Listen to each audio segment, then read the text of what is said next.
Hello dear students and dear friends, welcome back to Physics with Asif. So today we'll try to revise one small concept, that is pure rolling and uniform pure rolling. Okay, so let us try to talk about the first topic बेटा. अगर हम लोग इसमें बात करते हैं pure rolling के बारे में.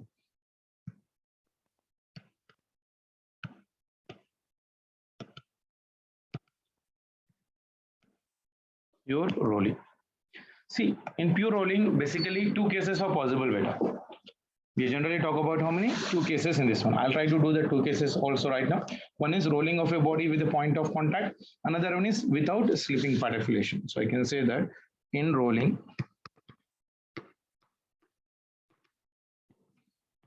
two cases are possible. First wala, number one. Rolling of the body with point of contact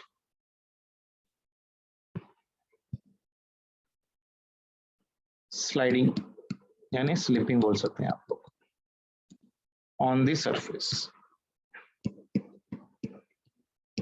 Okay, on which it rolls.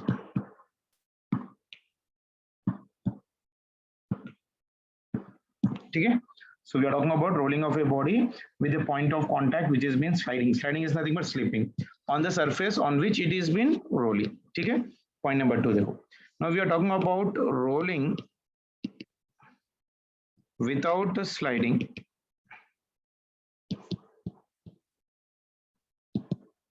Rolling without sliding यानी without slipping मान के चलो, isn't it? That means rolling without sliding has a very special name called as of what? Pure rolling. Rolling without sliding is known as what? Pure rolling. इसको इस तरह से लिख लेता हूँ. It is also called as of your pure rolling. ठीक है ना? तो कभी भी अपने को प्योर रोलिंग आ रहा है तो इसको समझ जाना चाहिए. It is rolling without your sliding or without your slipping का मतलब वो है बेसिकली. ठीक है ना? सभी को क्लियर है? तो मैं अब छोटा सा आपको एक एग्जांपल देता हूँ, इस पे ले लेता हूँ इस पे. तो मान के चलो यहाँ पर एक ब्लॉक है इस तरह से मेरे पास और एक स्पेरिकल बॉडी है इस तरह से. ठीक है, अब देखो इसके ऊपर ये स्पेरिकल बॉडी रखा गया हुआ है which is having the condition that it is rotating about your point of your P. Okay, so ये होगा एक बॉडी Q और ये होगा एक पॉइंट ऑफ योर P. तो ये पॉइंट है जहां पर ये दो पॉइंट टच हो रहे हैं, point P and point Q. And से for example this body is on an horizontal surface इस तरह से. ठीक है, तो ये हो गया ग्राउंड. ठीक है, और ये हो गया एक प्लैंक.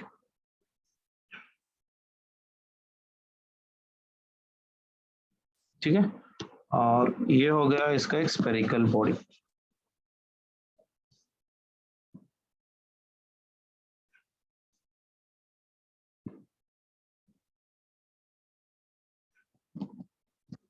ठीक है, अब देखो this plank is moving in the front direction with an acceleration a और इसकी वेलोसिटी भी फ्रंट डायरेक्शन में मान के चलो v and the body is rotating in the backward direction. तो यहाँ पर क्या कर रहे हैं? We are considering a wheel which is having a pure rolling motion on the surface which has an acceleration of your a, यानी plank is having an acceleration of your a बेटा and velocity v. ठीक है, so what we are doing is, काम करो, consider wheel which has pure rolling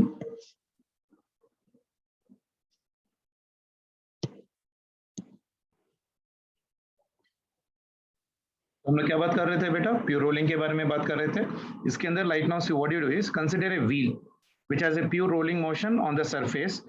The surface already is having an acceleration of your a and the velocity v at any instant of a time. यानी we are keeping this wheel on an accelerating body जिसके पास acceleration ये भी है और it is moving in the front direction. तो उसका velocity कितना हो गया v. तो अब मान के चलो इट्स एनी इंस्टेंट, अगर मैं पार्टिकल p के बारे में बात कर रहा हूँ for that wheel of the rigid body which is in contact with the particle at your q. ठीक है ना? तो point P of your wheel which is a rigid body is in contact with the particle somewhere at your q. So for pure rolling जब भी हम लोग बात कर रहे हैं, velocity of the point P with respect to Q and the acceleration of the point P with respect to Q should be zero, यानी velocity of P with respect to Q हम लोग कैसे लिखते हैं बेटा, Vp minus Vq that is equal to 0. तो velocity of P with respect to कितना होना चाहिए, 0 होना चाहिए, यानी velocity of the P must be equal to velocity of the Q. That means acceleration of the point Q will be equal to how much बेटा, ये in the forward direction.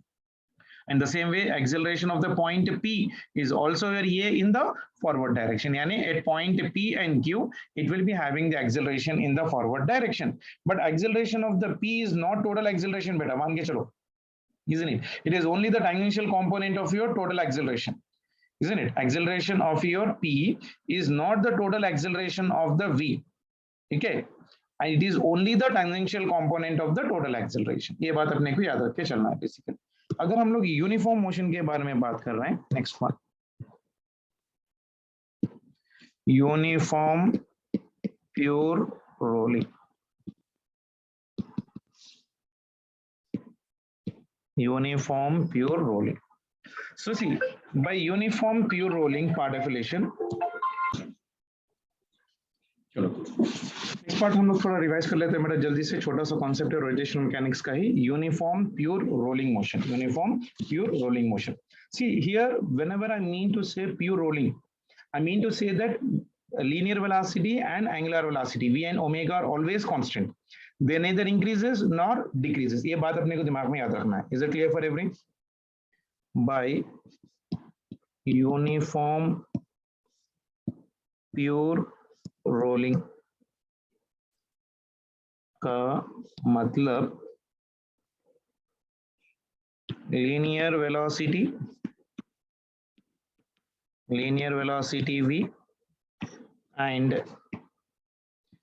angular velocity omega, okay, are constant. Constant मतलब they are neither increasing nor decreasing, यानी वो increase भी नहीं हो सकता और decrease भी नहीं हो सकता. So they are neither increasing nor decreasing. अगर मैं नेक्स्ट वाले बारे में बात करूं, uniform pure rolling, uniform pure rolling on ground, तो थोड़ा एनालाइज करके इसको हम लोग पढ़ते हैं so that it will be easy for you to do the numericals. So I'm talking about right now uniform pure rolling. तो uniform pure rolling का मतलब तो सभी को समझ में आ गया. Uniform pure rolling का मतलब क्या है बेटा, linear velocity और angular velocity omega are constant, यानी इसका मतलब they are neither increasing nor decreasing. बस इतना अपने को दिमाग रखना है whenever you are doing the problems related to the word pure rolling. अगर कहीं पर भी प्रॉब्लम में pure rolling आ रहा तो इसका मतलब अपने को समझना चाहिए कि V and omega are always remaining constant for the given system manipulation. तब हम बात करते हैं uniform pure rolling on the ground. देखिए इसके लिए मेरे पास एक व्हील जैसा स्ट्रक्चर बॉडी है यहाँ पर. अगर मैं इसका कंडीशन बताऊं इस तरह से समझो, ठीक है, तो ये देखो प्योर रोलिंग है, तो उसका मतलब इसके पास लीनियर वेलोसिटी v है और रोटेट भी कर रहा है, तो एंगुलर वेलोसिटी ओमेगा भी हो गया, और ये हो गया इसका centre of mass. Isn't it? It is rotating with an angular velocity on the opposite direction, and this one is your ground beta. ये प्लैंक नहीं होता, तो डोंट गेट कंफ्यूज्ड. ये प्लैंक नहीं होता, ये ग्राउंड का स्ट्रक्चर है जिस पे रोटेट हो रहा है. यानी अगर मैं इसका एफबीडी ले रहा हूं, ठीक है, तो ये दोनों को मैं सेपरेट कर लेके ड्रॉ करूं तो अपने को डायग्राम समझ में आ जाएगा आराम से. ये अपना ग्राउंड था, इसका प्लैंक नहीं होता, ठीक है, it is not a plank, so make sure of that one. तो this is the point which is in contact for both of them बेटा. ये पॉइंट P है जहां पर रोटेशन के टाइम पे इसके पास लीनियर वेलोसिटी v रहेगा और रोटेशन के वजह से r omega in the backward direction रहेगा. And velocity of point Q, ये जो पॉइंट है ना यहाँ पर हो गया Q, so velocity of your point Q will be equal to 0, क्योंकि रोड है, isn't that is a road, that is always for me or zero particulation. यानी इसका मतलब मैं यहाँ पर लिख सकता हूँ velocity of your P will be equal to your velocity of your Q. but Vp will be equal to your V minus of R omega.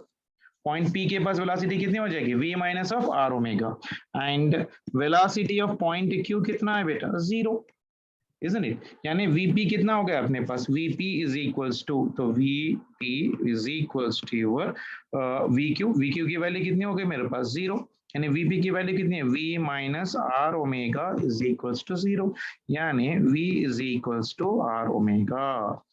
तो यूनिफॉर्म प्योर रोलिंग के लिए कंडीशन क्या है? V is equals to your R into your omega. बात clear है सभी को? यानी in uniform pure rolling on a base, अगर वो कोई बेस मूव कर रहा है तो वैसे वाले कंडीशन में क्या हो जाएगा? तो मैं यहाँ पर लिख दे रहा हूँ, दिस इज फिक्स्ड, बाद में फिर कंफ्यूज नहीं होना, this is fixed like ground. ठीक है, अब मैं दूसरा कंडीशन बात कर रहा हूँ, यहाँ पर स्टार मार्क डाल के लीजिए। Uniform pure rolling, uniform pure rolling on a base moving with velocity v naught, ठीक है, and Vp should be equal to Vq, ठीक है ना? Vp must be equal to your Vq। देखो मैं ड्रॉ करके बताता हूँ, आपको क्लियरिटी हो जाएगा। मान के चलो ये अपना व्हील है, ठीक है, और ये अपना बेस है, ठीक है, और ये ग्राउंड पे लगा हुआ है, तो ये हो गया ग्राउंड, तो this one is your ground, ठीक है, this one is your plank, this one is some wheel which has been rotating, यानी इसके पास linear velocity रहेगी front direction and it is rotating, so it is having an angular velocity of your omega, and this plank is moving in the front direction with a velocity of your v naught। अब जरा ध्यान से समझना बेटा, ऐसे वाले question में बच्चे बहुत ज़्यादा कंफ्यूज हो जाते हैं, तो मैं आपको बहुत ही डिटेल में इसका FBD बता दूं एक बार। ये हो गया इसका FBD, तो ये हो गया FBD इसका, और नीचे हो गया इसका प्लैंक, तो यहाँ पर हो गया ये इसका प्लैंक, इस तरह से, ठीक है ना बेटा? तो अब देखो, अगर मैं इसका कंडीशन लिख रहा हूँ, ये हो गया पॉइंट P और ये हो गया इसका पॉइंट Q, ठीक है। ये पॉइंट Q जो है ना फ्रंट डायरेक्शन में मूव कर रहा है, इसकी वेलोसिटी कितनी है? v not. पॉइंट P की फ्रंट डायरेक्शन में वेलोसिटी v है, रोटेट भी कर रहा है, तो पीछे के डायरेक्शन में r इंटू और ओमेगा हो गया। क्लियर है ना बेटा? यानी velocity at point P will be equal to V minus of R omega and velocity of Q will be equal to, यहाँ पर 0 नहीं है, यहाँ पर V naught है, तो when it is been rotating with uniform motion, Vp must be equal to Vq। Vp का value कितना है? V minus R omega, और ये हो गया मेरे पास V naught। यानी अगर मैं कंडीशन बात कर रहा हूँ, V naught की वैल्यू कितनी होनी चाहिए? V minus of your R omega। Clear है बेटा? Is that clear for everyone? Here V is not equal to, see बेटा यहाँ पर, but don't get confused again here, यहाँ पर here V is not equal to R omega बेटा, and therefore I can write V is equals to V naught plus R omega लिख सकता हूँ, ठीक है ना? तो ऐसा भी लिख सकता हूँ इसको, और ये मेरा बेसिक कंडीशन भी हो जाएगा इसका। क्लियर है यहाँ तक सभी को? ठीक है ना? So V minus R omega for a body on which the plank is moving, तो कंडीशन क्या हो जाएगा? V must be equal to V not plus R omega, और V minus R omega is equal to V not. ये बात clear हो गई सभी को? ठीक है, अच्छी बात। और एक पॉइंट ही इसमें याद कर लेते हैं बेसिकली, अगर मैं स्पीड के बारे में बात कर रहा हूँ, speed of A point on the circumference, ठीक है, on the circumference of a body which is pure rolling,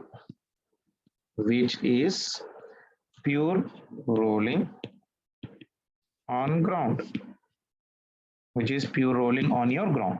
तब इसके लिए क्या हो जाएगा? देखो मैं जल्दी से इसका डायग्राम ड्रॉ कर दूं यहाँ पर, तो ये हो गया मेरे पास व्हील, ठीक है, और ये है ग्राउंड पे इस तरह से, ठीक है, तो यहाँ पर ये इसका सेंटर है, और ये फ्रंट में जा रहा है with a linear velocity v, और इस सेंटर ऑफ मास पे it is rotating with an angular velocity omega, और ये मान के चलो सम पॉइंट है, that is nothing but of your P which is making an angle theta with your vertical. ठीक है ना। अब आराम से देखो इसको, बेसिकली हम लोग क्या बात कर रहे हैं, speed of the point on the circumference, यानी point P on the circumference of a body which is undergoing what rotation बेटा, pure rolling on the ground. So speed, we are talking about the speed of the body on the circumference of a body which is undergoing the pure rolling motion.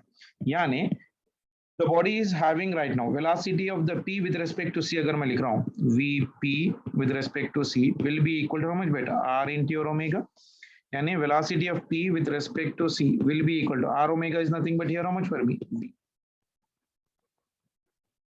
ठीक है ना, velocity of the p with respect to c is r omega, यानी vpc will be equal to here r omega, I'm taking it as of here v। क्यों, in pure rolling we know that in pure rolling v is equals to r omega। ठीक है ना, इसलिए ले रहा हूँ, ज्यादा कुछ नहीं है। अगर मैं इसका डायग्राम देख रहा हूँ, देखो बेसिकली इसका कंडीशन देख लो, velocity of the p with respect to c, तो कौन सा डायरेक्शन में आ जाएगा, देखो velocity of the p with respect to c मतलब इसकी डायरेक्शन की वेलोसिटी इस तरह से, यानी फ्री बॉडी डायग्राम अगर मैं इसको लिख रहा हूँ तो एक वेलोसिटी फ्रंट डायरेक्शन में इस तरह से v, और इस direction, this is the velocity of the p with respect to c and this is your v। और इन दोनों के बीच में एंगल कितनी होगी, कोई बता सकता है क्या, देखो इसको यहाँ पर मैं करूँ, isn't it, ये 90 है, 90 माइनस थीटा, तो ये थीटा, तो कितना हो जाएगा 180 माइनस थीटा, तो दोनों के बीच में क्या एंगल हो गए मेरे पास 180 माइनस ऑफ योर थीटा। अब इसका रिजल्टेंट कहाँ आ जाएगा, समवेयर इन दोनों के बीच में आ जाएगा रिजल्टेंट इस तरह से, दैट मींस ये हो जाएगा velocity of your p particle. Clear है, तो वेलोसिटी ऑफ द p कैसे निकालोगे बेटा, वेक्टर्स का फॉर्मूला लगा दो, velocity of the p is equals to under root of your velocity of p with respect to c is also v and this is also your v, यानी ये हो जाएगा मेरे पास v square plus 2 v into v square into your cos 180 minus of theta। अब अपने को cos 180 minus theta के value मालूम है, so I can simplify this one, that is under root of your, ये इसको और सिंप्लीफाई करता हूँ, v square plus 2v square into your cos 180 minus of your theta। ठीक है ना, सो ये हो जाएगा मेरे पास कितना बताओ जल्दी से, 2v स्क्वायर अगर मैं कॉमन ले लूं, 2v स्क्वायर अगर कॉमन ले लूं तो ये हो गया मेरे पास 1 प्लस cos 180 माइनस थीटा, तो ये कितना बन जाएगा बताओ, cos 180 minus theta is nothing but of minus cos theta, तो velocity of a point p will be equal to under root of your 2v square into 1 minus of your cos theta, तो ये हो गया velocity of your. Clear है, यहाँ तक clear है सभी को। अगर 1 माइनस cos थीटा को और मैं सिंप्लीफाई कर लूँ तो ऐसा भी लिख सकता हूँ मैं, velocity of the p is equals to under root of your 2v square into 1 minus cos theta is nothing but 2 sin square theta by 2, इतना तो मैथ्स आप लोग को आता ही होगा, 2 into 2 is 4, रूट 4 इज नथिंग बट 2, यानी velocity of your p will be equal to your 2v into your sin theta by 2, तो ये हो गया velocity at a point of your p। Is it clear for everyone?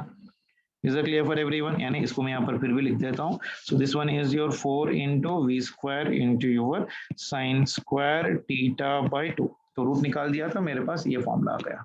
Clear है, so velocity of your p will be equal to your 2v into your sin theta by your 2, या आप इसको ही याद रख सकते हो, velocity of the p is equals to under root of 2v square into 1 minus of your cos theta, जैसा आपकी मर्जी लगता है आप लोग इसको तरह से आप इसको कर लो बेसिकली। ठीक है ना, एक छोटा सा मैं एग्जांपल दे दूं इसमें ही, मान के चलो फॉर पॉइंट ये, फॉर योर पॉइंट ये स्फेरिकल बॉडी है, ठीक है, और ये इसका हॉरिजॉन्टल सरफेस है, सॉरी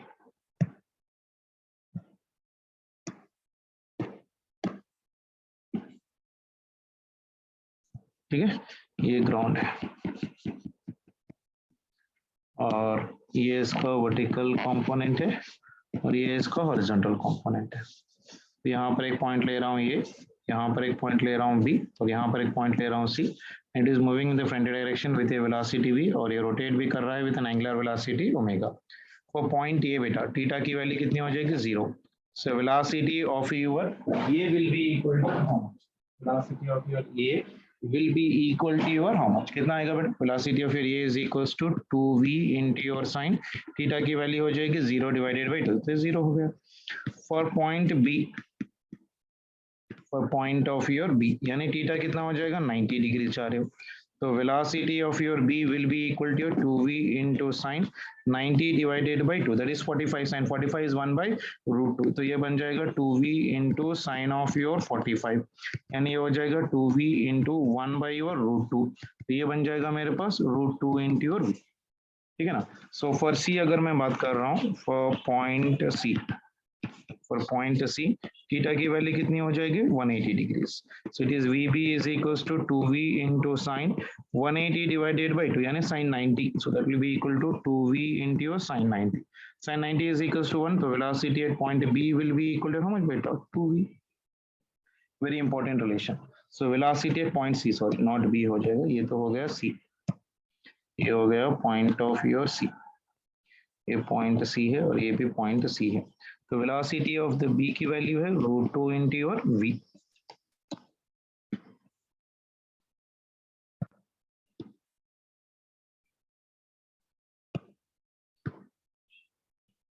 ठीक है, और velocity of ये हो गया मेरे पास 0.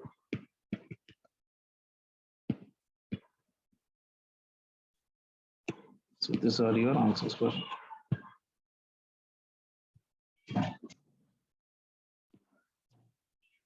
Okay, so by this we have completed the motion or rolling motion का pure rolling का concept, एक बार go through कर लो बेटा, ठीक है, चलो take care, bye.